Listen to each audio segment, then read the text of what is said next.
Good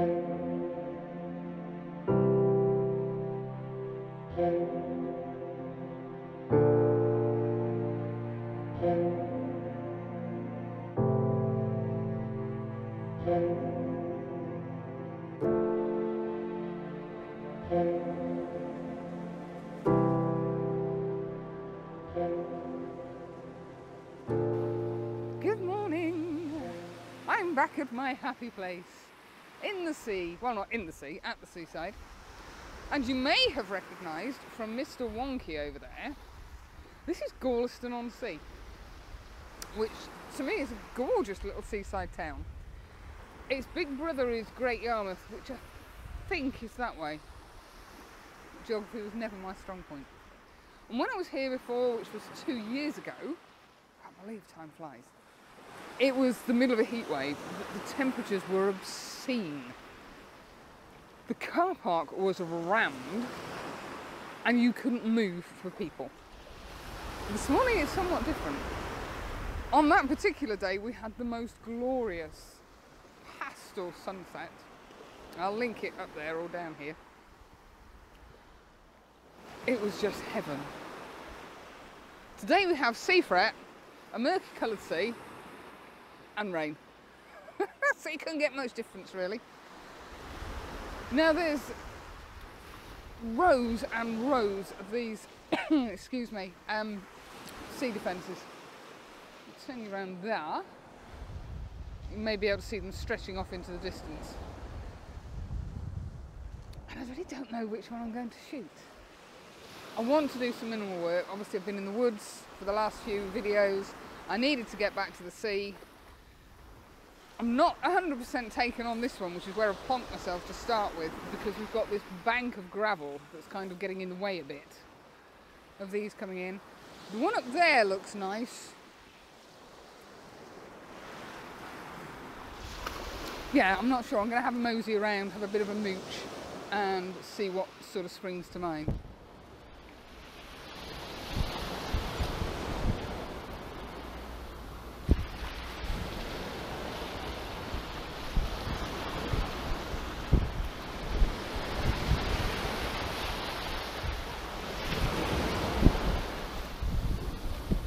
Let me tell you, seascapes in the rain, it's not happening at all. And I've now got a really irritating, oh you can't see it because I poked my hand up there. There's a really irritating band of blue sky coming slap bang in the middle of the horizon. Yeah, I can't get this to show it now because I'm doing seascapes. Hold on, my shower cap's gone walkies. Oh, excuse me. Oh God, I'm fairly sure I swore then when I shouldn't have done. Oh, sorry about that. I've resorted to my shower cap on my lens and a gust of wind just caught it. I've not moved so fast in years. Everything went flying until that bank of sky decided to come in. You can sort of see it there. That was a really nice, minimal seascape. But the seafret is, whoo, whoo. You may make this out. There's a lovely bank of mist and fog coming in down there.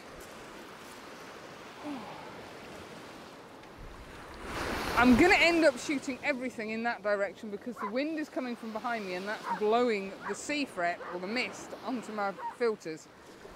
And I'm cleaning everything off. I've got my alcohol wipes, use those, then I use my dry cloth, then I bang the filter cover on, which is a really sexy shower cap from, I think it was from Premier Inn.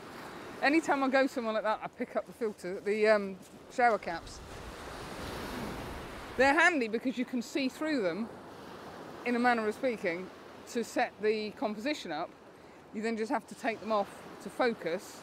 Sometimes it depends on what you're focusing on. If it's a really big lump, the focus system will pick it up through the shower cap because it's clear. Other times it won't. You have to whip it off, clean filters, pop it back on, wait for the right second, pull the filter, the shower cap off, then I have to remember to wake the camera up before I take the shot rather. That's disappearing again. Right, I'm going to have another go at shooting across this way. So talking to you while I'm taking images is just not happening this morning. And I'm conscious that somebody told me the adapter for the non-gen lenses, or the non-Z lenses, isn't waterproof. Could end in tears. I think I'm going to end up shooting from around here, just to get those last few bits, and there's 2 uprights. Oh, wow! I'm never going to get this on camera. No. Just through the mist there. Keep an eye. There's 2 towers showing through. I've no idea what towers are. They're construction of some sort. Either that or we're being invaded. Crikey. Right, I'm going to stop talking and get the camera out. Well, this morning has consisted of me basically spending my entire time cleaning filters. The seafret is wonderful. It's making life really simple to lose that horizon. I did have to take the polarizer off for the simple reason it was getting so acky, even with my alcohol wipes, I couldn't get it clean. But luckily the seafrets allowed me to lose most of the horizon. I did a couple of images straight down here where I've actually kept the horizon. I'm not sure why. I think I like them. I've done portrait, I've done landscape. We've got the sun trying to burn a hole through the sky, or through the clouds. This, you must be able to see on here. This mist is incredible. We've had some beautiful light on the green on this groin. Green on this groin.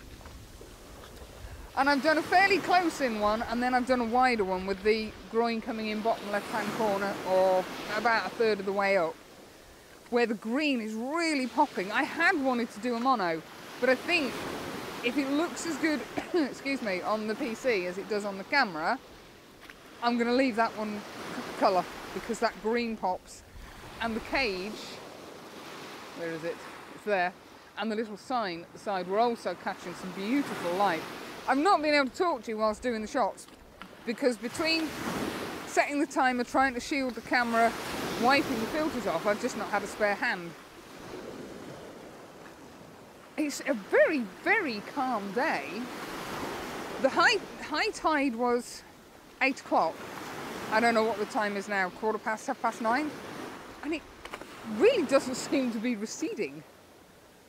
But I've done a mix of long exposures, obviously, with the 10 stop, and short long exposures with the 6 stop. And I've been shutter speeds ranging from a second up to 52.7, and it's the 0.7 that makes the difference, obviously. It's the most surreal feeling being out in the mist. I turn this way and I talk to you, and then I look that way, where's the beach gone? As I say, I apologise for not being able to talk to you much, but trying to keep the filters clean was my #1 priority. And I think I failed miserably on a couple of images, mainly when I was shooting down here. I was stood in the middle, let me show you. Whee! I was stood here, and I think the filters got some grot on them, and it's kind of made the, let's see if I can just tilt you up a sec, the cage go a little bit blurry, which I think I quite like. I mean, it is a little bit in the mist anyway, but I think the filter blur added a whole new, what was the saying? Whole new element to it, that'll do. Let me flip you around a second. That's essentially how I was shooting. I was doing landscape, so I can't show you 100% on here, but I came down quite low for some of them, and then others I was up here, but I was tilting the camera down, so I got a little bit of sky, but more wave movement coming in on these, between these groins.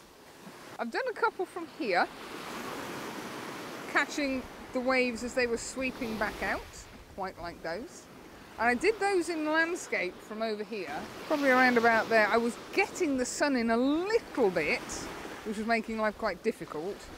But then when I came back over to here, I ended up going for, I think I went for portrait orientation. Again, pointing the camera slightly downwards to enable me to get some of this lovely wave movement. That's just crazy, isn't it? Crazy! I've just seen my first fogbow. It's gone now, and I took a really rubbishy shot of it with my phone. I'll pop it up next and say it's nothing sparkling. It wasn't a particularly brilliant fogbow, but I've seen one. I've never seen one before, so I'm really happy. I decided not to wander further down the beach. I've come back towards the car, and what's caught my eye this time is these end groynes. So I popped the 70 to 200 on because I needed the reach. What I wanted to do was isolate the end group with the tall ones. So you've got the one to the left, which may or may not be in there. I might do a little bit of cloning. And then you've got a group around them. So I've tried to isolate those. My plan is to extend the canvas, because obviously there's not a lot of room around here. There is on that side, but there's not a lot of room this side. So I might just have to extend the canvas slightly to create some more negative space. And what I had to do was be very careful lining it up. Oh, I've got a mouthful of sand. To ensure that I'd got separation between all of these little upright posts. I did my first image and thought, yeah, quite like that. Not bad at all. Because we've got some beautiful side light coming in from the sun that's desperately trying to burn through the clouds. And then I looked closely and I had no separation. I think it was between these two. So I just moved the tripod slightly, and there's just a smidge of separation between them now. The horizon I don't need to worry about because the seafret is doing its job. It's quite like that. And that's it. I've had enough this morning. If I never have to clean another filter, it'll be too soon. Fogbow is still there. You'll not make it out on this pigging phone, unfortunately. I'm going to have to go home and clean everything. Everything is going to go in the shower because I've got sand where I didn't know sand could get. The camera has stood up surprisingly well. I was half expecting to have issues with water getting in, but it's so far so good. My filters are just going to get chucked in the bath as well because they're just covered in sea salt and it's hacky and horrible. Thanks for coming along. Sorry it's been a bit kind of hit and miss this morning. Hope you're having a great weekend, and I look forward to seeing you next Saturday, or sorry, next Sunday. I have a sneaking suspicion we might be doing fog again, because the forecast just recently is fog, fog and more fog. Take care of yourselves. See you soon. Bye!